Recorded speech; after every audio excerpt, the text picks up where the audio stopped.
Kita membuka Yohanes pasal yang ke-7.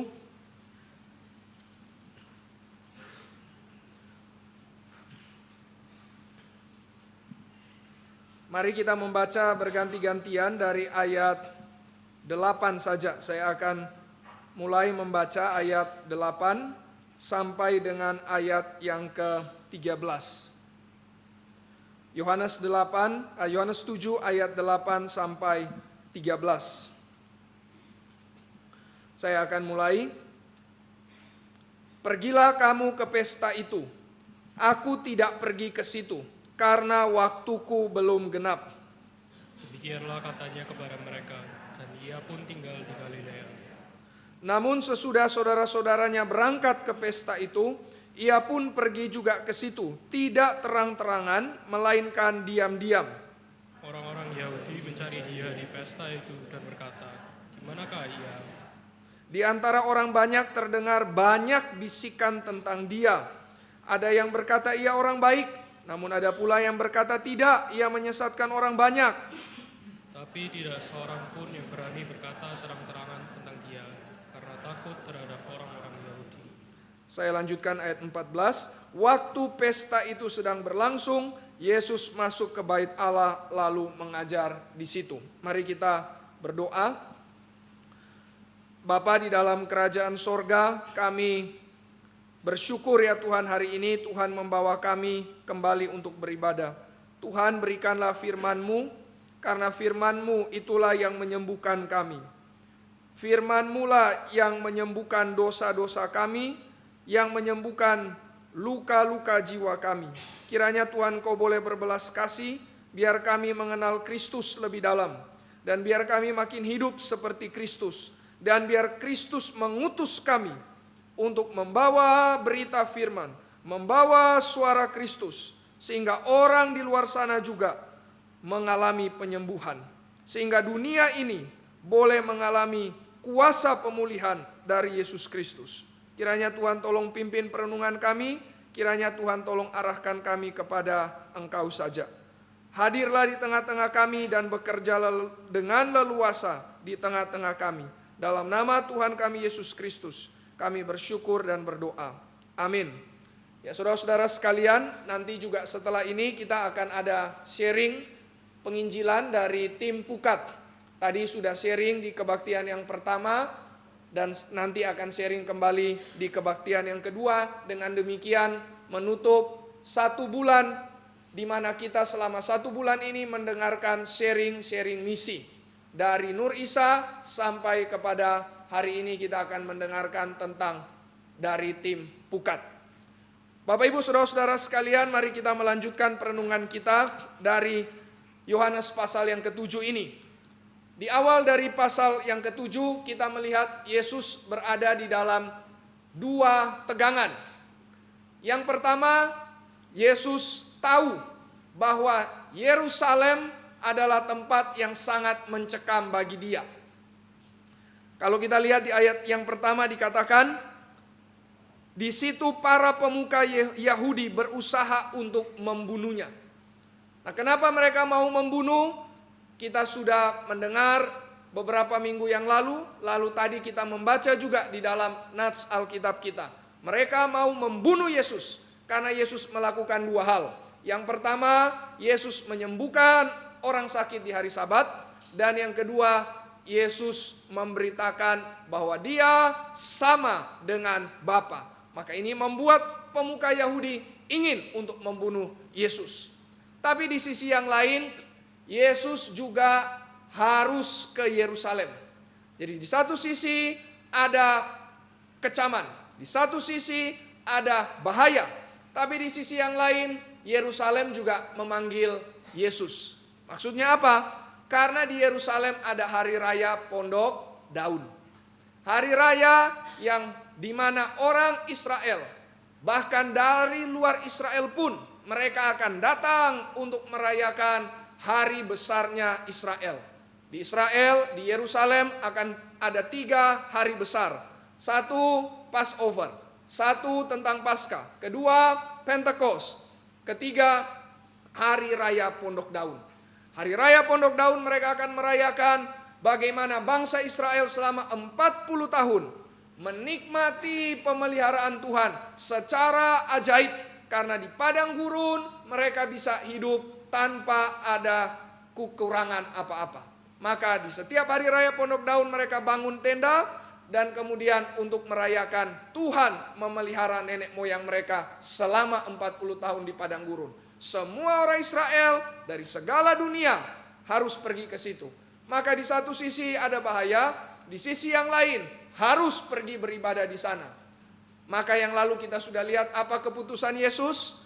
Yesus memilih untuk tidak pergi. Ayat yang ke-8, Yesus berkata, "Pergilah ke pesta itu, aku tidak pergi ke situ."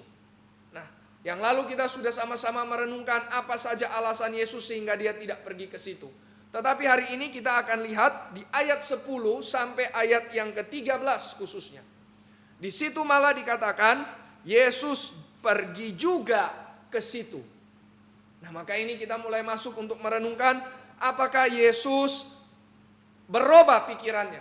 Apakah Yesus menjadi pelin-pelan di sini? Tadinya tidak mau pergi, kok sekarang pergi? Nah, saudara-saudara sekalian, tentu saja Yesus tidak pelin-pelan, tentu saja Yesus tidak berubah pikiran. Yesus tidak pergi bersama-sama dengan saudaranya. Sekali lagi, Yesus tidak mau pergi bersama-sama dengan saudaranya. Dia tetap harus pergi. Karena di sana ada hari raya. Karena di sana harus beribadah. Ini kewajiban bagi seluruh orang Israel. Yesus orang Yahudi. Yesus mau taat kepada Taurat. Harus pergi. Tapi dia tidak mau pergi dengan saudara-saudaranya. Kenapa? Karena Yesus mau buat pemisahan. Distinction. Ini bukan sekedar distinction karena Yesus menganggap dia lebih hebat, lebih punya kuasa, lebih berotoritas dibandingkan saudara-saudaranya. Bukan. Yesus mau buat distinction yang sangat serius. Dia mau menunjukkan bahwa dia adalah wakil dari kerajaan Allah, sedangkan saudara-saudara Yesus adalah mewakili kerajaan dunia. Di sini ada pertentangan antara dua kerajaan, kerajaan sorga dan kerajaan dunia. Yesus buat pemisahan. Kenapa Yesus mau pisah? Karena saudara-saudara Yesus ingin Yesus untuk jadi public figure. Kita sudah sempat membaca di beberapa minggu yang lalu. Mari kita lihat kembali di ayat yang ketiga. Saudara-saudara Yesus ingin supaya Yesus boleh terlihat perbuatan-perbuatannya. Supaya dia bisa melakukan mujizat-mujizat. Supaya banyak orang bisa kenal dia. Seberapa banyak? Seluruh dunia yang bersuku Israel. Karena semua suku Israel akan datang untuk pergi beribadah. Ini kesempatan Yesus dikenal oleh seluruh dunia. Saudara-saudara sekalian, inilah ekspektasi dunia. Dunia ingin supaya diri kita itu mendapatkan penghormatan. Dunia mengajarkan supaya diri kita ini harus di-branding sehingga mendapatkan pengakuan. Mungkin kalau zaman sekarang kita bisa bayangkan saudara-saudara Yesus itu ingin supaya Yesus pergi dengan mereka, sehingga di dalam perjalanan sambil bawa kameramen, sambil bikin mujizat, sambil siaran langsung Instagram. Lalu kemudian titlenya Jesus the Wonder Worker. Nah, kira-kira demikian ya. Ini kalau zaman sekarang saudara. Saudara-saudara Yesus ingin agar Yesus jadi populer. Kalau versi zaman dulu, mereka juga akan pergi bersama-sama. Kalau kita ingat waktu Yesus tidak diketahui oleh Yusuf dan Maria setelah lewat 1 hari, ternyata dia tidak bersama-sama dengan mereka. Berarti kan di zaman saat itu kalau pergi datang untuk beribadah ke Yerusalem, gerombolannya banyak sekali. Satu keluarga besar. Maka orang-orang saudara-saudara Yesus berpikir, kita akan pergi satu gerombolan besar, disinilah kesempatan. Mari kita tinggikan Yesus. Inilah ekspektasi dunia saudara-saudara sekalian. Tetapi Yesus menolak cara demikian. Yesus tidak mengikuti ekspektasi dunia.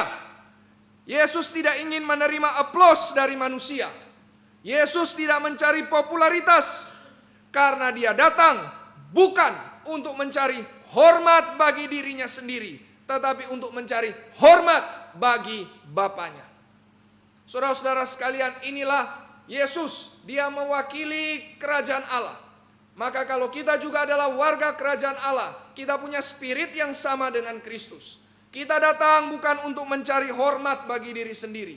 Kita hidup untuk mencari hormat bagi Allah Bapa. Oleh sebab itu saudara-saudara sekalian, Yesus mengatakan di ayat yang ke-8, kalian pergi ke pesta, aku tidak akan pergi ke situ. Maka demikian juga hidup kita saudara-saudara sekalian.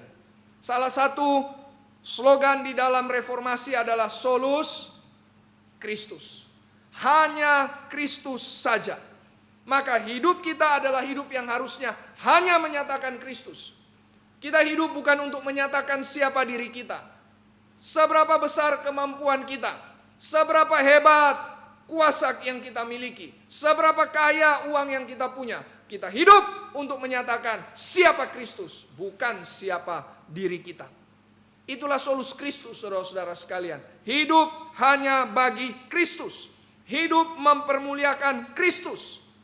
Tapi kalau kita tanya lebih jauh ya, apa sih itu hidup yang mempermuliakan Kristus?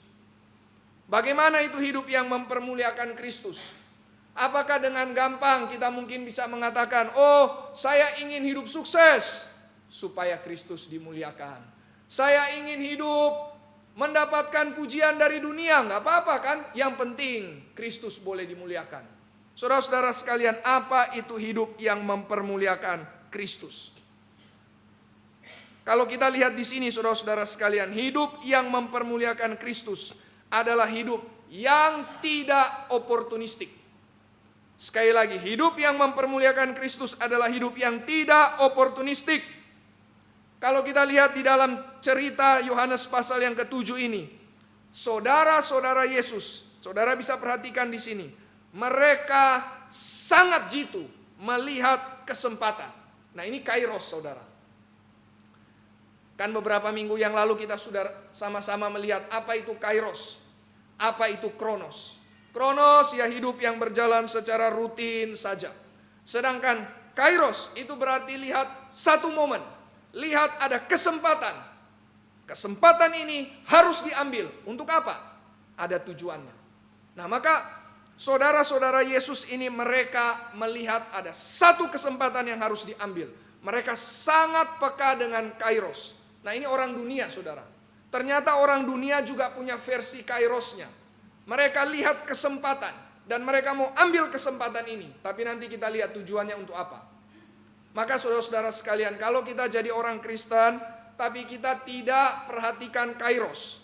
Kita hanya jalani hidup rutin, setiap hari saja. Kita malah lebih parah dengan orang dunia. Orang dunia lihat kairos. Meskipun kairosnya salah. Tapi kalau kita juga tidak memperhatikan waktu, momen yang dari Tuhan, kita juga sama salahnya. Nah mari kita lihat, orang dunia itu apa kairosnya? Saudara-saudara Yesus mereka melihat bahwa nanti di hari raya Pondok Daun, orang banyak atau sedikit? Banyak. Dari mana? Seluruh dunia. Maka inilah kesempatan yang paling baik untuk Yesus tunjukkan mujizat-mujizatnya. Inilah kesempatan yang paling baik Yesus show off. Inilah kesempatan yang paling tepat Yesus pamer supaya dirinya dikenal luas. Ayat yang keempat saudara bisa lihat dikatakan di situ, lakukanlah jangan di tempat yang tersembunyi. Tampakkanlah dirimu kepada dunia supaya engkau dikenal luas. Supaya engkau boleh dipuji, ditinggikan, diberikan aplaus oleh dunia. Inilah kairosnya dunia. Inilah pemikiran duniawi. Kairos, momen, kesempatan mau diambil untuk kemuliaan diri. Ini beda dengan Kristus. Bagi Kristus, kairos itu adalah justru untuk membawa kemuliaan bagi Allah. Bagi Kristus, kairos itu bicara membawa shalom bagi manusia. Dua hal, kemuliaan bagi Allah dan shalom bagi manusia. Meninggikan Allah dan membawa damai bagi manusia. Ini kairos versi kerajaan Allah. Saudara-saudara sekalian, setiap hari hidup kita lihat momen dan kesempatan untuk apa? Apakah sekedar untuk saya bisa ambil untung sebanyak-banyaknya? Apakah sekedar supaya saya bisa dapat peluang sehingga saya bisa mendapatkan pujian? Atau kita melihat kesempatan yang ada di dalam hidup kita sehari-hari, saya mau pakai ini untuk nyatakan kemuliaan Allah dan membawa kebaikan bagi sesama. Ini kairos versi Yesus, saudara-saudara sekalian. Tapi mungkin kita bisa tanya seperti ini ya. Seandainya Yesus itu melakukan mujizat di hadapan banyak orang, kita bisa katakan juga kan ya, bahwa wah, Yesus juga membawa kemuliaan bagi Allah, bahwa Yesus juga membawa kebaikan bagi sesama. Kenapa Yesus tidak lakukan seperti itu? Bagaimana kita bisa benar-benar membedakan bahwa kalau kita sementara memanfaatkan kesempatan yang diberikan untuk kemuliaan Tuhan, bagaimana kita bisa tahu ini adalah hal yang benar? Nah, saudara-saudara sekalian, di dalam Injil Yohanes, kairos selalu berkaitan dengan salib. Sekali lagi, kairos selalu berkaitan dengan salib. Momen yang Tuhan sediakan, momen yang Tuhan mau untuk kita raih, momen yang Tuhan mau untuk kita ambil, itu selalu berkaitan dengan salib. Setiap kali Yesus berkata, waktuku sebentar lagi tiba, waktuku sudah datang, itu sebentar lagi dia akan naik ke atas kayu salib. Maka saudara-saudara sekalian, kairos Yesus selalu tadi sudah kita katakan membuahkan dua hal, kemuliaan bagi Allah dan berkat bagi orang lain. Maka kalau saya tanya, di manakah Bapa paling dimuliakan? Di dalam peristiwa apa Allah paling dimuliakan? Di dalam hidup Yesus. Waktu Yesus ada di atas salib. Di manakah di dalam hidup Yesus orang paling banyak mendapatkan berkat? Orang mendapatkan kesembuhan. Dan bukan kesembuhan fisik yang utama, tapi kesembuhan jiwa. Kesembuhan hati yang sudah rusak, yang sudah hitam menjadi putih, menjadi bersih seperti salju. Di mana? Pada saat Yesus disalib. Maka saudara-saudara sekalian, orang yang hidup bagi Kristus, orang yang mau hidup untuk mempermuliakan Kristus, tidak bisa tanpa lewat salib. Seperti Yesus, dia mau permuliakan Bapa, dan dia mau untuk bisa jadi berkat bagi manusia. Dia lewat salib. Jalan salib. Itulah jalan untuk menuju kepada kemuliaan bagi Allah dan selamat bagi manusia. Maka saudara-saudara sekalian, di dalam hidup kita, kalau kita tanya, apakah hidup saya sudah mempermuliakan Kristus? Apakah setiap hari saya bertumbuh di dalam meninggikan Kristus? Pertanyaannya adalah, apakah kita makin memikul salib atau tidak? Apakah makin ada penyangkalan diri? Apakah makin ada kerelaan untuk menanggung derita, menanggung rasa malu, menanggung pengorbanan, penolakan mungkin, kebencian, kerelaan melepaskan hak? Itu salib. Itulah esensi salib. Kalau kita makin demikian, berarti kita makin memuliakan Kristus. Karena Kristus dipermuliakan hanya lewat salib. Hanya lewat salib. Maka saudara-saudara sekalian, seringkali orang bergumul ya, bagaimana menentukan pekerjaan yang akan diambil? Bagaimana menentukan studi yang akan ditempuh? Bagaimana kita memilih pelayanan? Apa yang kita lihat saudara-saudara sekalian yang utama? Apakah yang kita lihat paling pertama-tama hanya sekedar untung rugikah? Apakah yang kita lihat hanya sekedar mana yang mudah, mana yang sulit? Dan tentu yang saya mau yang mudah. Mana yang zaman, mana yang tidak. Dan tentunya saya mau yang nyaman. Mana yang punya jenjang karir yang bisa lebih menjamin hidup dan lain sebagainya. Tentu saja hal-hal demikian ada baiknya dan bisa saja adalah anugerah dari Tuhan. Tetapi itu bukan yang paling utama yang harus kita lihat. Kalau kita cuma lihat itu semua itu terlalu pragmatis dan oportunistik. Seperti saudara-saudara Yesus, terlalu oportunistik. Sekali lagi, kairos dunia adalah kairos yang tujuannya adalah untuk kemuliaan diri, oportunistik, sangat pragmatis. Tapi saudara-saudara sekalian, harusnya pertimbangan kita yang paling utama adalah saya mau pelayanan apa, saya mau studi bagaimana, saya mau ambil pekerjaan apa, saya mau pilih proyek apa. Mari kita renungkan. Manakah yang membuat kita lebih memikul salib? Manakah yang membuat kita lebih sangkal diri? Manakah yang membuat kita lebih rela tanggung kesulitan? Manakah yang lebih membuat kita mungkin mesti rela lepaskan hak? Rela ambil resiko demi dua hal tadi. Kemuliaan bagi Allah dan berkat bagi orang lain. Saudara-saudara sekalian, kita pikul salib bukan karena kita mau tunjukkan siapa yang lebih kuat ya. Oh, saya rela loh pikul salib, saya rela susah-susah karena saya mau tunjukkan saya kuat, saya hebat. Itu balik lagi kemuliaan diri saudara-saudara sekalian. Itu balik lagi versi kerajaan dunia. Itu balik lagi mirip-mirip saudara-saudara Yesus. Tapi saudara-saudara sekalian, kita mau pikul salib karena kita tahu lewat salib saya akan paling memuliakan Allah dan saya akan paling jadi berkat bagi sesama. Maka sekali lagi, mari pikirkan, apakah hidup saya ini makin memikul salib? Saudara-saudara sekalian, mari jangan pikir sekedar untung rugi.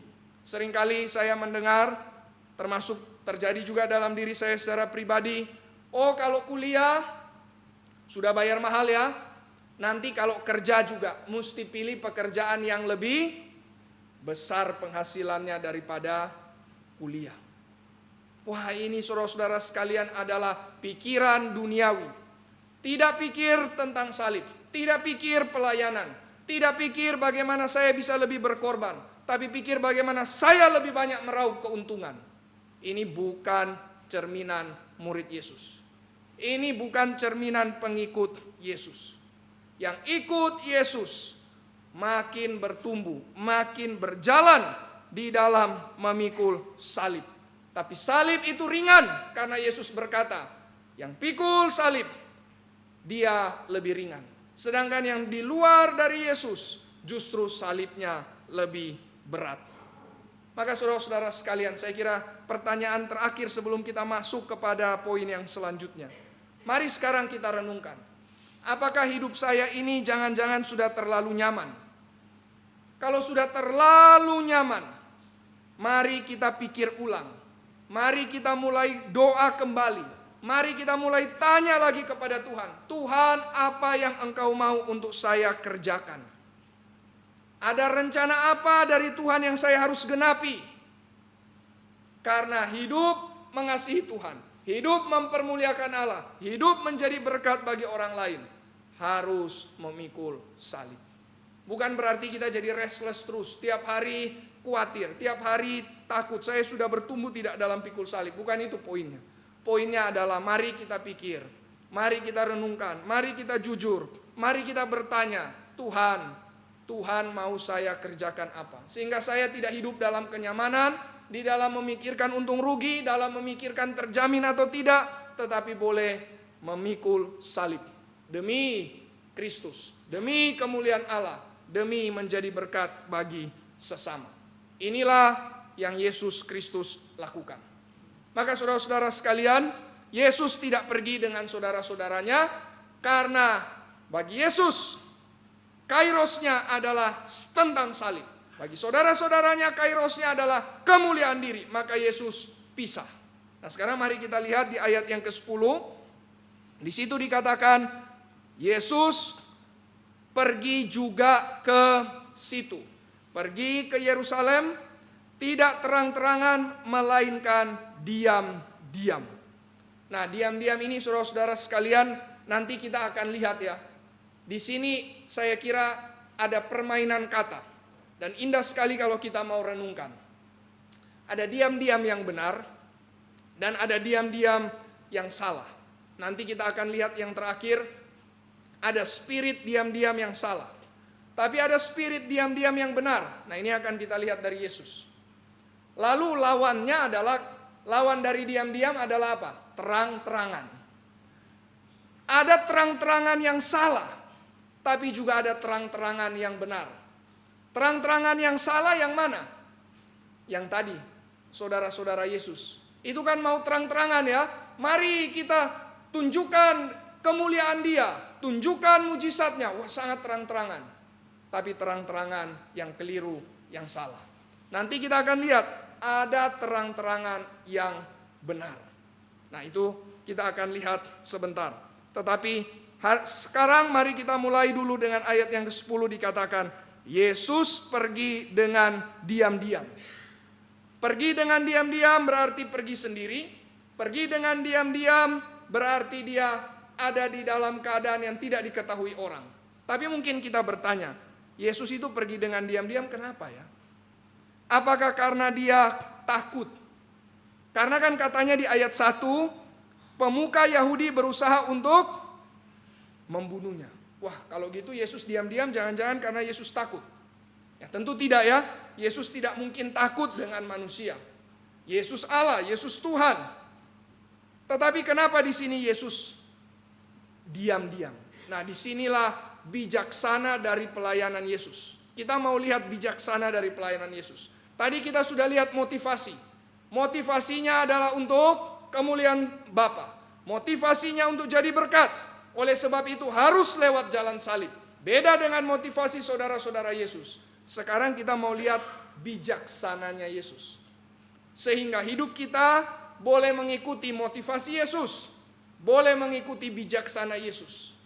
Dan bukan sekedar mengikuti, tapi benar-benar kita yang sudah di dalam Yesus dan Yesus di dalam kita, maka sudah seharusnya memang hidup kita align, sesuai dengan motivasi Yesus dan sesuai dengan juga bijaksana Yesus. Nah, jadi saudara-saudara sekalian, Yesus itu pergi diam-diam bukan karena dia takut. Kenapa bilang begitu ya? Coba mari kita lihat ayat 14. Di situ dikatakan, waktu pesta itu sedang berlangsung, Yesus masuk ke bait Allah lalu ngapain? Mengajar di situ. Saudara datang ke bait Allah. Bait Allah itu tempat yang paling penting di Yerusalem, betul kan?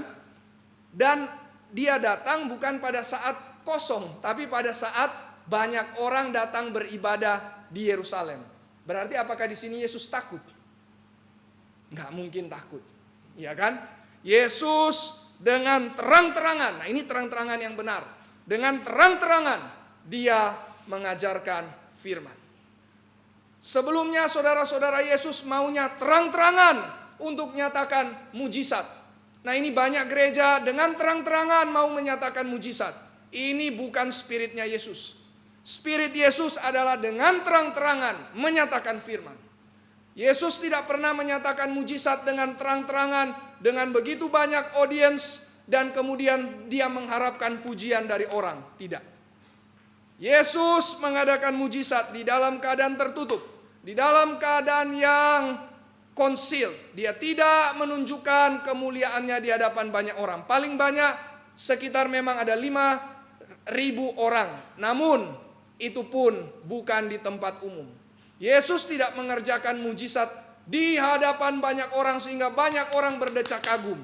Itu adalah usulan iblis. Ya kan, usulan iblis kan, naik ke atas bait Allah lalu jatuhkan dirimu. Kan ini usulan iblis, mujizat di hadapan banyak orang. Yesus tidak pernah. Maka kalau gereja menyatakan mujizat, itu terus yang dipamerkan. Itu bukan gerejanya Kristus. Sedangkan gereja yang terus mau menyatakan dengan terang-terangan firman yang sejati, seperti spirit dari para reformator, itulah gereja yang sejati. Amin. Mari saudara-saudara sekalian kita berdoa supaya lebih banyak gereja yang sejati, dan makin Tuhan kiranya bekerja merobohkan gereja-gereja yang tidak sejati, tetapi mungkin panjang waktunya. Kita perlu berjuang, perlu berdoa, jangan sampai patah semangat. Kiranya Tuhan boleh terus menyertai kita. Nah, saudara-saudara sekalian, jadi tidak mungkin Yesus takut. Karena ayat 14, Yesus memang datang mengajar di situ dengan berani. Maka kalau begitu Yesus diam-diam, kalau bukan karena takut, tapi karena apa? Karena dia mau berbijaksana. Ada ada diam-diam yang benar. Apa itu diam-diam yang benar? Karena bijaksana. Maksudnya apa di sini bijaksana, saudara-saudara sekalian? Maksudnya adalah supaya pekerjaan Tuhan jangan jadi kacau. Saudara, kalau Yesus datang dengan saudara-saudaranya, kira-kira ayat 14 itu akan terjadi tidak? Yesus mengajar, lalu terus seterusnya di situ Yesus memberitakan Injil di Bait Allah. Kira-kira akan terjadi tidak? Terjadi? Enggak ya. Karena pasti Yesus sudah ditangkap. Tapi kalau kita bilang, oh kan Yesus itu Tuhan, pasti dia bisa dong dengan caranya mengalahkan musuh-musuhnya. Ya, kita selalu jangan lihat hanya dari sisi keilahian Allah. Yesus juga datang jadi manusia sehingga kita bisa belajar bagaimana jadi manusia sejati. Nah, di sini Yesus ingin ajar, mari berbijaksana supaya pekerjaan Tuhan jangan rusak. Maka Yesus tahu dia harus beritakan Injil di Bait Allah. Ini rancangan Tuhan, ini pekerjaan Tuhan. Jangan sampai rusak, jangan sampai gagal, jangan sampai tidak terjadi. Caranya bagaimana? Saya pergi tapi diam-diam. Dan Yesus nanti datang sudah di hari yang keempat. Sudah datang di tengah-tengah pesta sedang berlangsung. Berarti orang-orang sudah tidak terlalu peduli, orang-orang sudah sibuk dengan acara. Di situ Yesus datang. Nah, saya kira ini indah sekali untuk mengajarkan kepada kita bijaksana di dalam melayani. Melayani dengan diam-diam. Saudara-saudara sekalian, banyak di daerah-daerah tertentu orang Kristen itu hidup diam-diam. Karena kalau mereka terbuka, mereka langsung nyatakan seadanya diri mereka sebagai orang yang sudah percaya, mungkin penginjilan di situ akan makin terhambat. Nah, nanti kita akan dengar sharing dari Pendeta Theo ya. Saya kira juga ini menjadi strategi dari tim Pukat. Setelah orang percaya, bagaimana diatur supaya tidak menjadi high profile, tetap keep it low profile, sehingga terus di situ boleh terpelihara kesempatan untuk beritakan Injil. Saudara-saudara sekalian, waktu di Logos beberapa hari yang lalu, saya mengajar tentang Injil Markus. Lalu di Injil Markus itu kan ceritanya Markus menulis kepada jemaat yang sedang mengalami penganiayaan. Waktu itu kemungkinan besar jemaat dianiaya di zamannya Nero. Nah, kita tahu Nero ya. Dulu Prof. Sahetapi itu pernah berkata seperti ini. Nero itu nama yang sangat terkenal katanya. Tapi sekarang itu jadi nama anjing saya. Maksudnya saking jahatnya, saking rusaknya, saking kacaunya, sampai orang jadikan nama anjing nama Nero. Nah, Nero memimpin orang Kristen sangat dianiaya. Lalu saya bilang kepada anak-anak, coba cari kira-kira di zaman ini ada tidak ya daerah-daerah, negara-negara di mana orang Kristen masih dianiaya. Terus mereka cari, 1 minggu depan ada yang muncul dengan Korea Utara, Afghanistan, Libya, Nigeria. Lalu sesudah itu saya tanya ke mereka, terus setelah kalian cari perasaannya apa? Ada satu anak berkata, wah ternyata jadi orang Kristen di Surabaya katanya enak sekali ya. Jadi orang Kristen di sini enak sekali katanya. Nah, jadi kalau begitu maksudnya apa? Maksudnya di sana mereka diam-diam.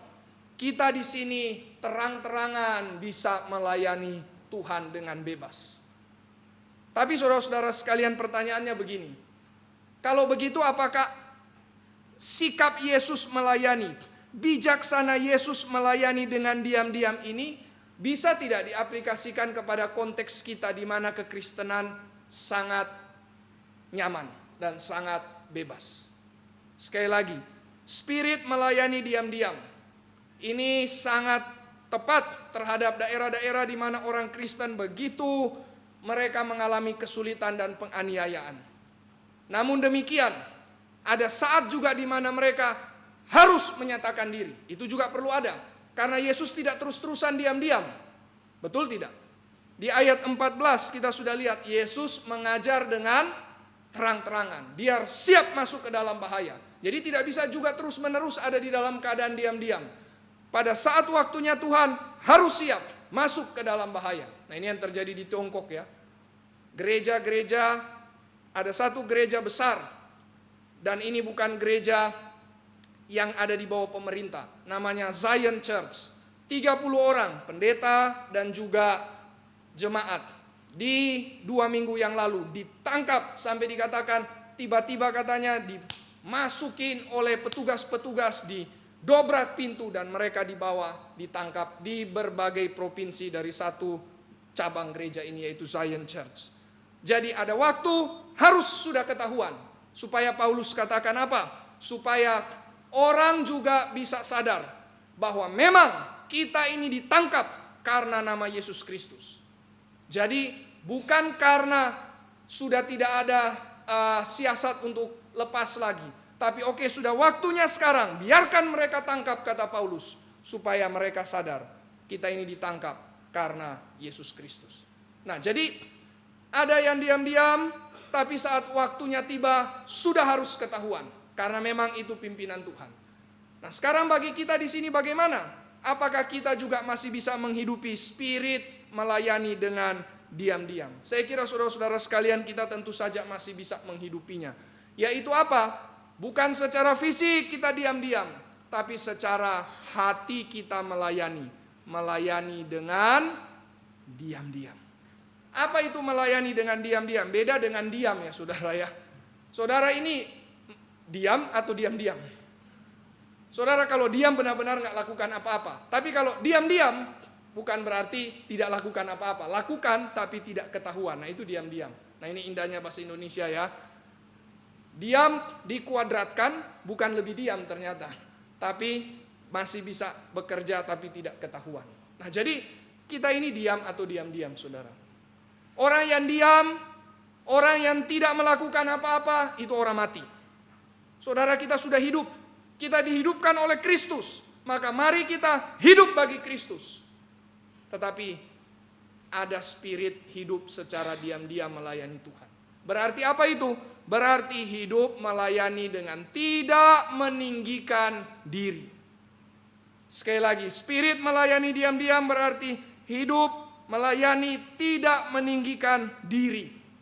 Saudara-saudara sekalian, reformasi itu mengingatkan kepada kita satu slogan lagi. Tadi solus Christus, sekarang sola gratia. Sola gratia berarti segala hal hanya anugerah. Pertama-tama kita diberikan anugerah iman. Tapi tidak berhenti di situ. Pelayanan itu pun adalah anugerah Tuhan. Maka mari kita jangan ada yang membanggakan diri. Oh, ada yang melayani sambil banggakan diri. Sambil taat, terlihat taat, tapi banggakan diri. Demi supaya orang lain memuji. Demi supaya orang lain bisa memberikan aplaus baginya. Mari saudara-saudara sekalian, kita melayani dengan rendah hati. Layani dengan rendah hati, jangan berdosa. Orang berdosa berarti orang yang mau ambil kemuliaan Tuhan, dan dia pakaikan itu demi kemuliaan dirinya. Wah ini jahat sekali. Kemuliaan Tuhan diambil supaya kemuliaan dirinya bisa digratifikasi. Saudara-saudara sekalian, mari kita tidak hidup demikian. Mari rendah hati. Mari melayani dengan diam-diam. Ada orang, tadi di KU1 ya saya mendengar sharing dari Pendeta Theo, nanti di-sharingkan lagi. Orang melayani di daerah yang terpencil, tetapi sudah ratusan jiwa dilayani. Mana ada berita tentang dia? Mana ada foto tentang dia? Justru jangan difoto, kalau difoto justru menghambat pekerjaan Tuhan. Mana ada orang yang memberi aplaus? Tidak ada. Mari jangan menanti pujian manusia, tapi mari tunggu pujian dari Allah. Amin. Pujian manusia itu tidak ada terlalu penting. Tapi pujian dari Allah jauh lebih penting dan paling penting. Mari itu yang kita tunggu. Kita melayani di hadapan Tuhan, bukan di hadapan manusia. Mari layani dengan diam-diam. Tidak menonjol diri, tidak meninggikan diri, Tidak boasting, tetapi dengan rendah hati. Saudara ingat ya, Pendeta Ivan sharing tentang Bapak Penatua di pusat namanya Pak Sugandi. Melayani puluhan tahun, diam-diam, tidak ada yang tahu. Tetapi Tuhan tahu. Mari kita giat melayani. Jangan diam, kalau dia mati berarti. Tidak bergerak, mati. Tapi mari melayani dengan diam-diam. Sampai waktunya Tuhan, mungkin Tuhan akan izinkan ketahuan. Sehingga disitulah kemuliaan Tuhan makin dinyatakan. Amin. Nah, saudara-saudara sekalian, sekarang mari kita pindah ke ayat yang ke-11 dan seterusnya. Jadi tadi ayat 10 itu seperti kalau film, kameranya diarahkan kepada Yesus ya. Tapi sekarang dipindahkan, 11 sampai 13 itu diarahkan kepada orang-orang yang ada di Yerusalem. Siapa mereka? Ada pemuka-pemuka Yahudi, lalu ada orang-orang Yahudi. Nah, yang mau bunuh Yesus itu pemuka-pemuka Yahudi. Mereka merasa terhina, mereka terasa diganggu otoritasnya, mereka merasa ada yang menyaingi mereka dengan kuasa yang lebih tinggi. Mari bunuh dia. Meskipun itu tidak masuk akal ya. Kalau kuasanya lebih tinggi kok masa dia bisa mati ya. Harusnya kalau pikir rasional kan begitu ya.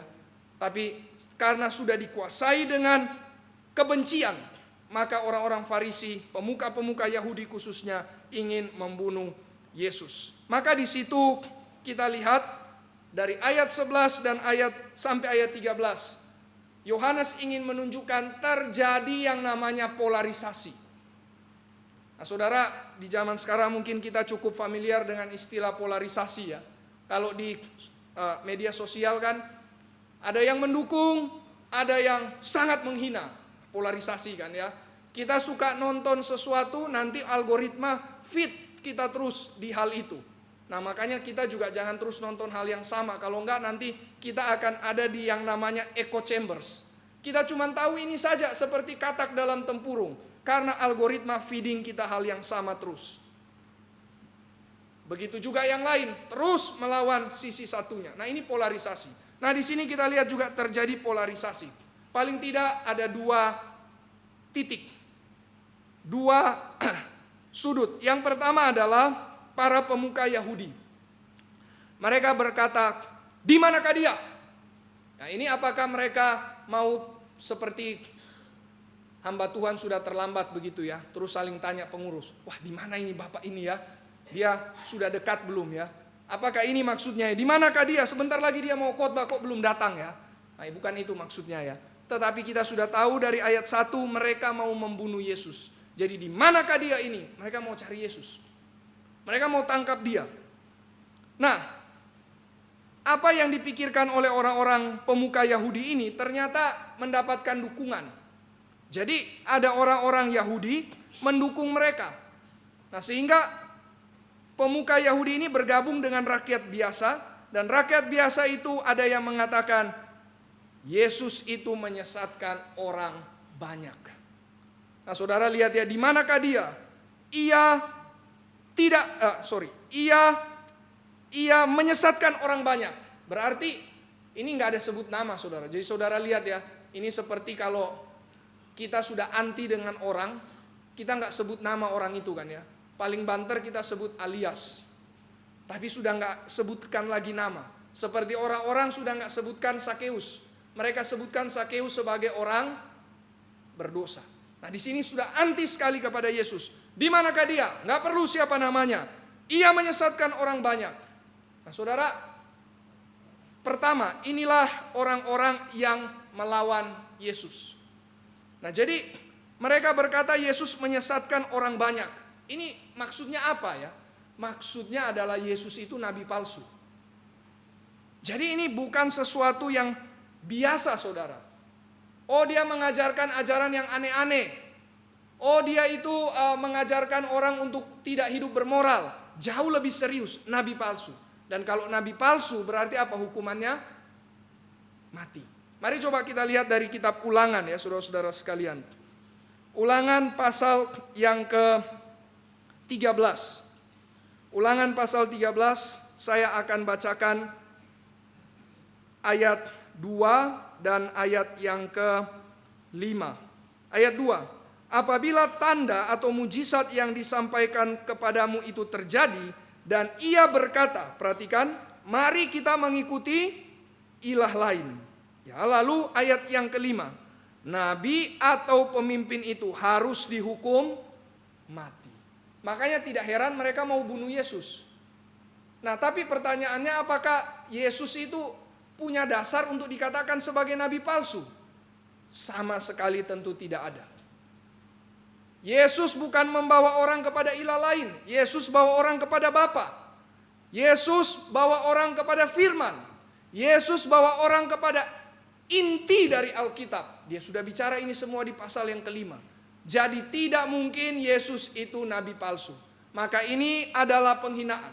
Ini adalah blasfemi. Ini adalah penghujatan kepada Allah. Ini adalah dosa yang tidak dapat diampuni, kata Yesus sendiri di dalam Injil Markus.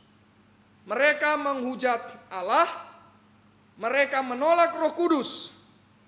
Ini adalah hal yang sangat serius. Tapi sisi yang lain, nah kan ada dua poles ya, dua posisi. Sisi yang lain apakah lebih baik ya saudara-saudara sekalian? Sisi yang lain tidak lebih baik dan lebih tepatnya tidak benar juga. Jadi ini bukan dua sisi yang satu benar satu salah. Dua-dua salah. Karena yang satu berkata, Yesus sekedar orang baik. Yesus sekedar orang baik. Saudara, apakah Yesus cuma sekedar orang baik? Saudara, kalau Yesus hanya sekedar orang baik, untuk apa kita beribadah setiap hari Minggu menyebutkan nama Yesus? Yesus bukan sekedar orang baik. Yesus adalah anak Allah yang dari sorga. Yesuslah sumber kebaikan. Yesuslah sang firman. Dialah yang punya kuasa seperti Allah. Karena dia menghidupkan orang dan dia akan membawa penghakiman. Itu Yesus. Maka kalau cuma bilang Yesus orang baik terlalu rendah. Yesus adalah anak Allah. Dan apakah itu jelas? Sudah jelas di pasal-pasal yang sebelumnya. Jadi seharusnya orang-orang Yahudi ini mengakui Yesus itu anak Allah. Tapi kenapa ya tidak mau akui? Nanti kita akan lihat, mereka tidak mau akui karena mereka juga takut. Jadi mereka tidak ikut terlalu ekstrim, tapi juga tidak benar. Nah saudara, banyak orang beriman begitu ya. Dia tidak mau ajaran yang sangat tepat karena dia pikir itu terlalu ekstrim. Tapi dia sendiri juga tidak benar. Saudara harus ada di posisi yang tepat. Saudara harus ada di gereja yang sungguh-sungguh berjuang untuk kebenaran. Jangan hanya berpikir, oh kalau jadi Kristen saya tidak mau terlalu fanatik. Saudara, fanatik itu memang negatif. Kita juga tidak mau orang Kristen jadi fanatik. Fanatik itu tidak pakai pikiran. Fanatik itu tidak ada pikiran kritis. Fanatik itu tidak mau untuk mengkoreksi diri, itu fanatik. Tetapi yang kita mau dan yang Tuhan mau adalah murid-murid yang radikal. Yang radikal, dia bukan berada di tengah-tengah. Tidak terlalu ekstrim, tapi juga tidak benar. Tidak saudara. Yang radikal berarti dia berjuang sungguh-sungguh. Saya mau berjuang untuk kebenaran. Saudara, gereja ini harus jadi gereja yang radikal. Jemaat harus jadi jemaat yang radikal. Tidak bisa jemaat yang cuma sekedar menjadi yang penting saya hadir saja. Tentu saja perlu waktu. Tentu saja kami terus berdoa supaya semua bertumbuh untuk menjadi murid yang radikal. Tapi itulah tujuan kita. Kita tidak puas cuma sekedar jadi murid-muridan saja. Jadi orang yang pokoknya ada di tengah. Seperti orang Yahudi yang lain ini. Dia tidak salah sama sekali, tapi juga tidak benar. Namun dia juga tidak menjadi sangat ekstrim. Ini posisi tengah-tengah. Ini posisi coward. Ini posisi pengecut. Kita harus menjadi posisi yang sungguh-sungguh berjuang untuk kebenaran. Gereja harus jadi gereja yang radikal. Kalau gereja tidak jadi gereja yang radikal, tidak akan ada reformasi. Kalau Martin Luther tidak radikal, tidak akan ada reformasi. Kalau Calvin tidak radikal, tidak mungkin ada pengajaran teologi yang sangat dalam dan lengkap mengenai teologi reform. Gereja harus jadi gereja yang radikal. Murid harus menjadi murid yang radikal. Apa itu? Benar-benar mengejar kebenaran, benar-benar mengejar pengenalan akan Yesus, dan sungguh-sungguh hidup bagi Dia, karena Dia anak Allah. Amin. Ini yang harus kita doakan terjadi di dalam hidup kita. Terus bertumbuh makin hari makin radikal di dalam Yesus. Radikal yang benar, radikal yang tahu kebenaran. Radikal yang benar, radikal di dalam cinta kasih. Radikal yang salah, radikal di dalam kebencian. Kita tidak radikal dalam kebencian. Kita radikal di dalam cinta kasih. Saudara-saudara sekalian, jadi ada polarisasi. Nah, mengapa bisa ada polarisasi? Sekali lagi, kenapa bisa ada polarisasi? Polarisasi ini tidak bisa terhindarkan. Dua kutub ini tidak bisa terhilangkan. Di mana Yesus hadir, selalu ada pengkutupan. Sekali lagi, di mana Yesus hadir pasti ada pengkutupan. Ada oposisi, ada konflik, ada tension. Kenapa? Karena Dia adalah sang terang. Dia adalah sang terang. Terang pasti akan melucuti kegelapan. Terang pasti akan menghilangkan kegelapan. Betul tidak, saudara? Saudara, kalau di sini semua lampunya mati ya, terus tiba-tiba lampu nyala, masih ada tidak gelapnya? Hilang. Gelap pasti menggeser, terang pasti mengalahkan kegelapan. Maka terang pasti akan membuat orang yang ada di dalam gelap mengalami dua respon. Pertama, dia senang, dia bersyukur karena dia sadar ternyata selama ini saya ada dalam kegelapan. Yaitu kan seperti gambaran Plato tentang orang yang ada di dalam gua. Selama ini dia pikir dunianya itulah guanya. Tapi setelah dia keluar, dia sadar ternyata dunia itu sangat indah dan penuh dengan terang. Maka saudara-saudara sekalian, orang yang di dalam kegelapan ketika terang menyinari, macam yang pertama dia bersyukur karena dia sadar selama ini saya hidup dalam dosa, hidup dalam kegelapan, hidup tidak tahu arah. Sekarang saya bersyukur saya melihat jalan yang benar. Tapi ada macam yang kedua. Waktu terang masuk, maka dia akan penuh dengan amarah. Kenapa ganggu saya? Saya lagi ada dalam gelap. Saya lagi tidur. Jangan buka jendelanya. Jangan biarkan matahari masuk. Saya lagi menikmati mimpinya. Nah, itulah menikmati mimpi. Orang berdosa mau hidup di dalam mimpi. Orang berdosa tidak mau terima realitas. Orang berdosa terus mau dibohongi oleh mimpi dunia. Maka saudara-saudara sekalian, terang pasti memberikan oposisi. Ada dua kutub. Saudara di kutub yang mana? Saudara apakah ada di kutub yang bersyukur, atau saudara masih ada dalam kutub yang begitu marah? Kenapa ada firman? Kenapa firman selalu menegur saya? Kenapa firman selalu seperti menikam saya? Saudara, bagus kalau saudara ditegur, bagus kalau saudara ditikam oleh firman, dihancurkan oleh firman, karena Tuhan yang akan bangun saudara kembali. Amin. Tuhan bukan cuman merobohkan, Tuhan bukan cuman menghancurkan, justru harus roboh dan hancur supaya dia bisa bangun kembali menjadi bangunan yang mulia, yang kudus, yaitu bait Allah Kristus. Saudara, kalau hidupmu belum pernah dirobohkan oleh Kristus, itu kecelakaan. Hidupmu harus dirobohkan oleh Kristus. Hidupmu harus dihancurkan oleh kuasa firman supaya dibangun kembali menjadi bait Allah yang kudus.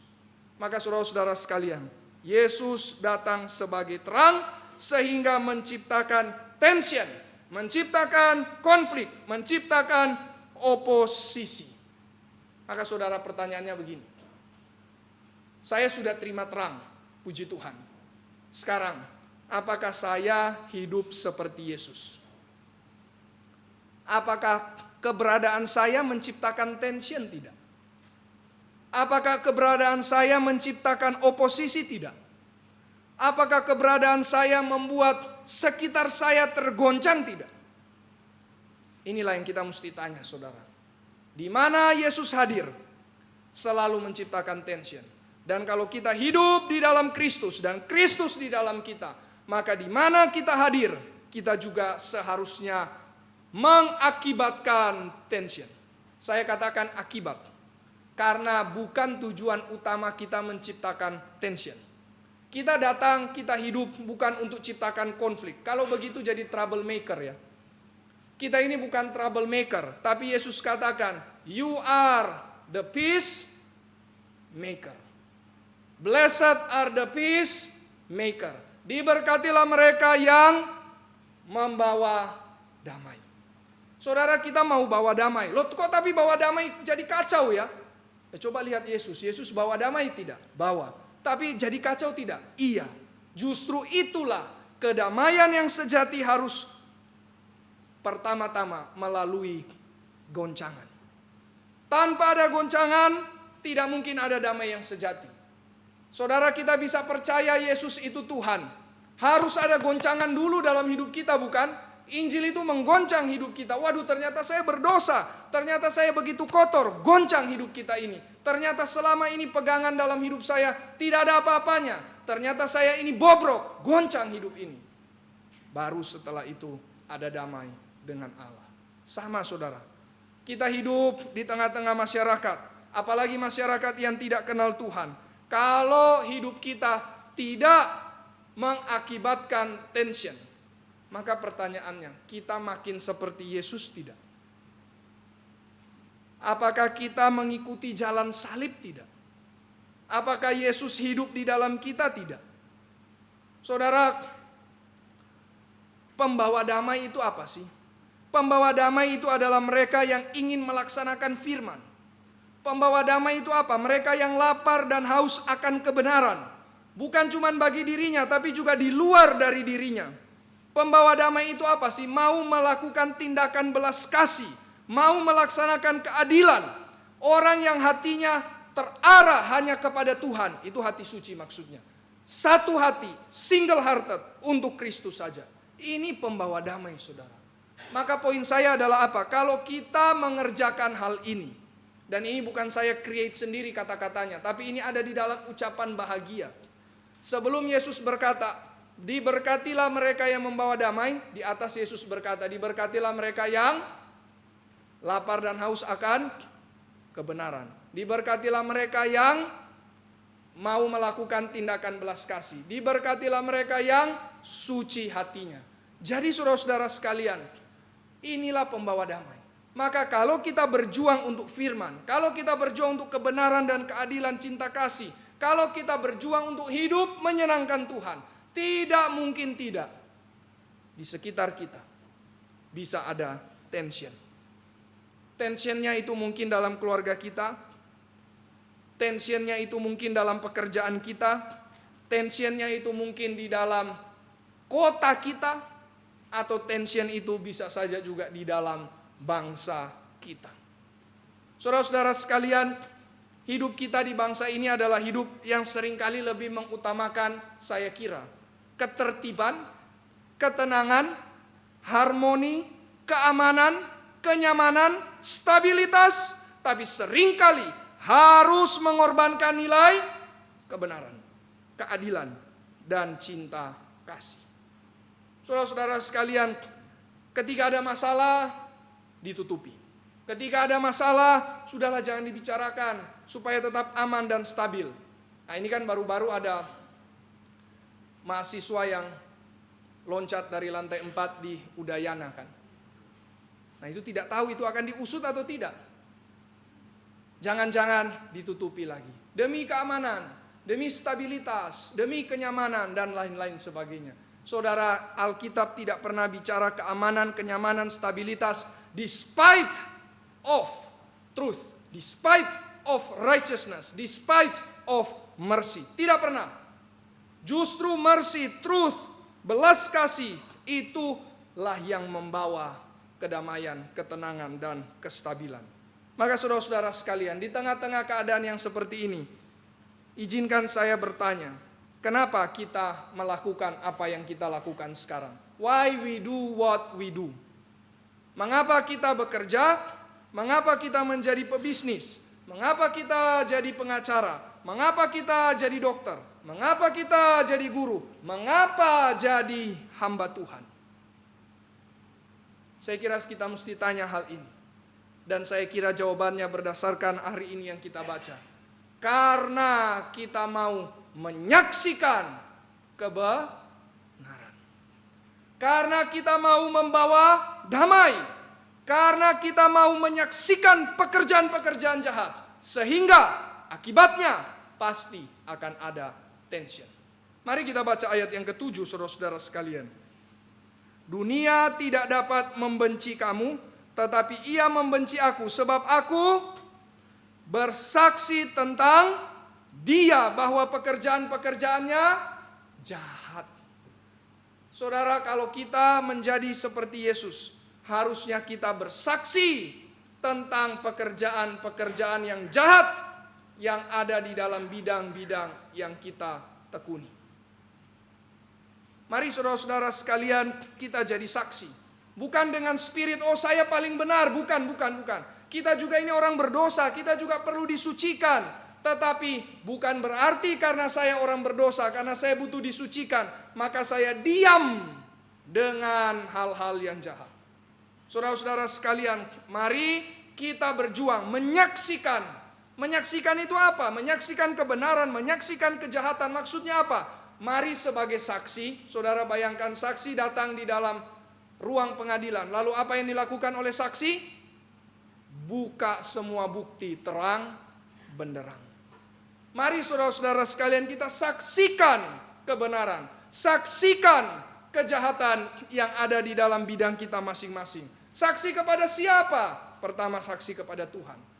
Tuhan tolong nyatakan keadilan-Mu. Kedua, mari kita berjuang bersama dengan orang-orang yang bisa berjuang untuk kebenaran dan keadilan. Sekali lagi saudara-saudara sekalian, hidup sebagai pengikut Yesus akan menghasilkan tension. Karena kita mau berjuang membawa damai. Dan damai tidak akan mungkin dicapai tanpa konflik. Karena dunia sudah berdosa. Bukan karena kita mau konflik.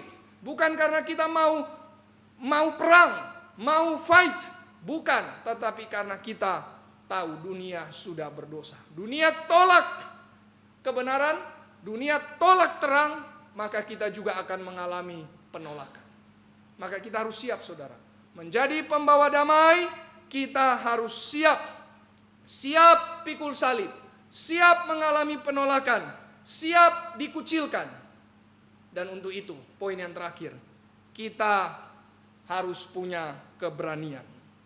Saudara-saudara sekalian, mari saya bawa untuk melihat ayat yang ke-13.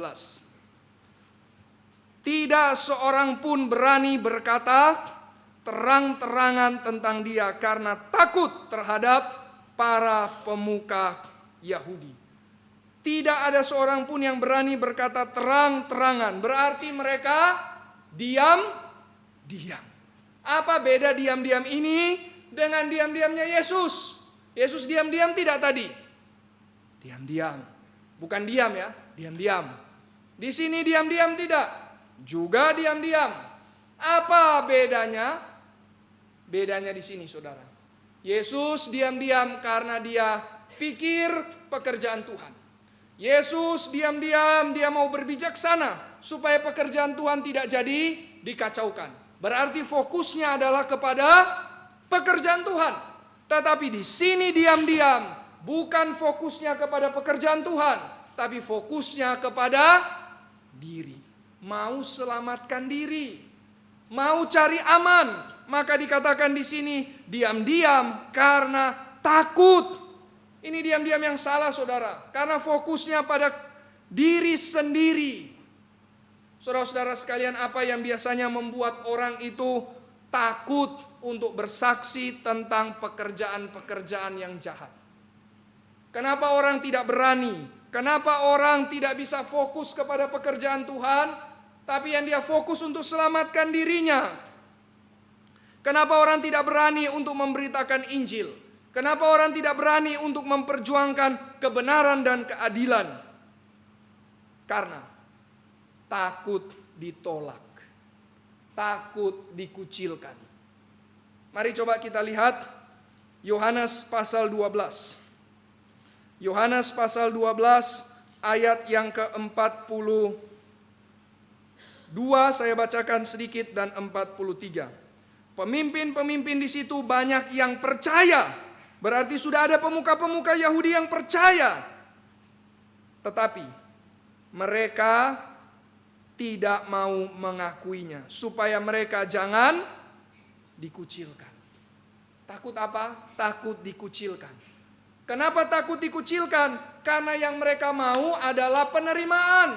Berarti berhala mereka, idolatry yang ada di dalam diri mereka itu adalah mau diterima. Saudara-saudara sekalian, kenapa Petrus sangkal Yesus? Karena tidak mau dikucilkan. Karena mau diterima. Bagaimana dengan kita, saudara? Apakah kita takut karena kita takut dikucilkan? Apakah kita takut memberitakan kebenaran? Takut memperjuangkan keadilan? Takut untuk membicarakan hal-hal yang jahat seperti yang Yesus lakukan?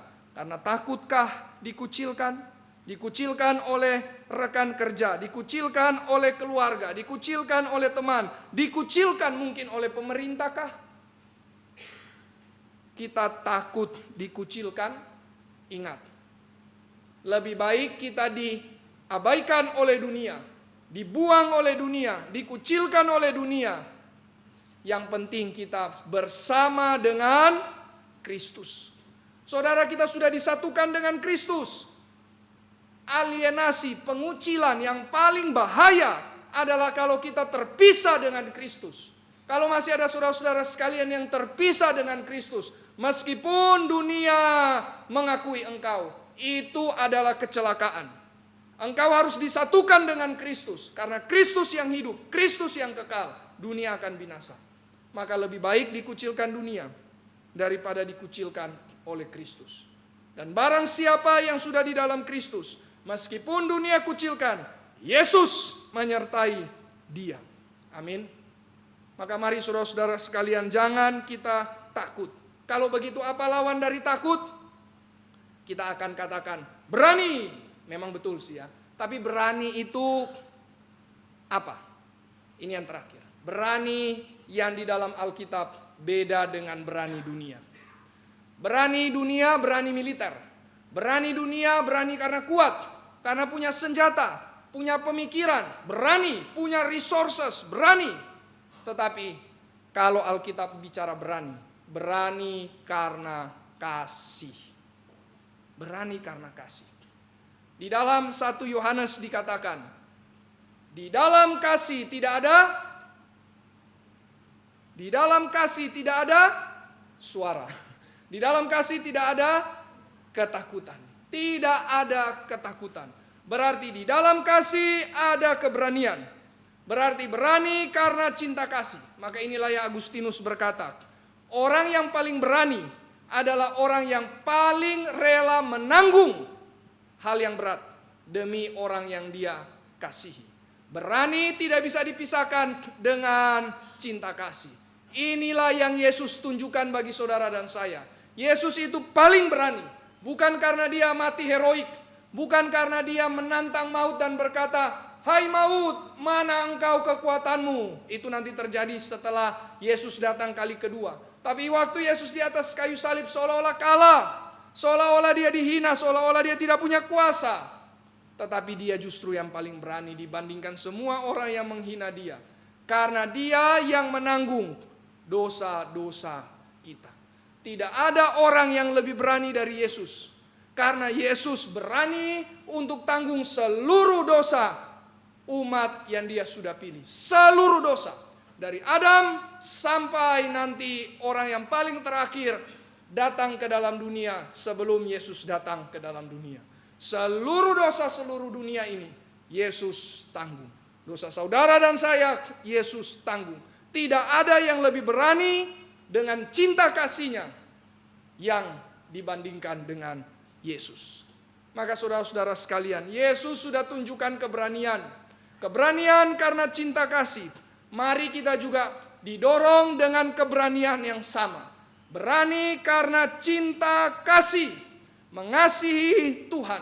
Mengasihi jiwa-jiwa yang terhilang. Mengasihi kebenaran. Mengasihi keadilan. Mari jangan jadi discouraged. Berani, courageous. Tidak berani, discouraged. Berarti patah semangat. Orang yang patah semangat Karena dia tidak dikuasai dengan cinta kasih. Banyak orang patah semangat, kurang lagi mau melayani Tuhan, kurang lagi berjuang untuk Injil, kurang lagi hidup bagi Yesus. Karena dia lupa bahwa Kristus sudah begitu berani dengan cinta kasih-Nya mengasihi dia. Maka mari ingat cinta kasih Kristus, mari ingat keberanian Kristus supaya kita jadi berani. Berani untuk apa? Berani untuk bersuara, berani untuk bersaksi, menyatakan kejahatan. Jangan hanya di seperti ayat 12, banyak orang terlihat berani tapi berani cuma sampai di mana? Berbisik.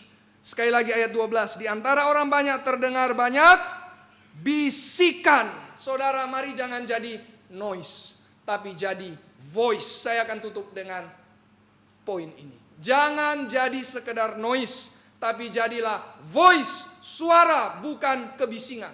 Banyak orang cuma berbisik. Kenapa berbisik? Karena tidak ada keberanian, tidak ada cinta kasih. Tetapi voice dengan keberanian, dengan cinta kasih, maju beritakan kebenaran. Noise itu cuma bicara hal-hal yang berkaitan dengan opini pribadi. Sedangkan voice itu bicara tentang suara kebenaran, suara kenabian, firman Tuhan, Kristus ditinggikan. Jadilah voice. Voice itu berarti dengan tegas, dengan terang-terangan, menyatakan dosa, menyaksikan perbuatan-perbuatan jahat. Sedangkan noise bersembunyi. Jangan bicara, diam-diam. Jangan perjuangkan kebenaran dan keadilan supaya kita aman. Itu noise. Tapi kalau voice, bicara dengan berani, bicara dengan terang-terangan, bicarakan firman, bicarakan kebenaran. Dan voice itu dikuasai oleh Roh Kudus. Sedangkan noise hanya dikuasai oleh spirit kedagingan. Mari jadi voice. Lanjutkan suara dari Yohanes Pembaptis. Lanjutkan suara Injil dari Yesus Kristus. Lanjutkan suara dari para reformator. Lanjutkan suara dari para hamba-hamba Tuhan yang kita kenal. Lanjutkan suara dari para kaum martir yang terus berbicara, yang terus bersuara meskipun mereka sudah mati. Lanjutkan suaranya, lanjutkan di sepanjang zaman. Kiranya gereja kita menjadi gereja yang terus bersuara, yang dengan terang-terangan menyatakan firman, yang dengan terang-terangan menyatakan kebenaran, bukan yang diam, yang bersembunyi, atau yang terang-terangan tetapi menyatakan mujizat. Ini bukan gereja yang sejati. Mari lanjutkan suara kenabian dari para nabi, dari para rasul, dari para hamba-hamba Tuhan, dari para kaum martir, dari para reformator. Lanjutkan. Dan kiranya bukan hanya gereja, tapi saudara pribadi lepas pribadi. Jadilah suara di mana saudara ditempatkan. Beritakan kebenaran, beritakan Injil Yesus Kristus, nyatakan dosa sehingga Kristus dimuliakan dan manusia mendapatkan damai. Amin. Tuhan memberkati. Mari kita berdoa. Tuhan, tolong kami untuk menjadi suara, a voice, bukan a noise. Ampuni kami kalau kami terlalu banyak menjadi noise, bersembunyi, tidak berani, tidak menyatakan firman, tidak menyatakan Kristus, tidak menyaksikan perbuatan jahat. Ampuni kami. Tuhan, tolong jadikan kami voice, sehingga di rumah kami, keluarga kami, pekerjaan kami, gereja kami, kota ini boleh mendengar suara Injil Kristus.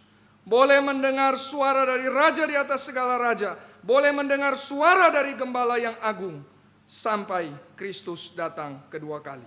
Tuhan, tolong kami untuk terus bersuara.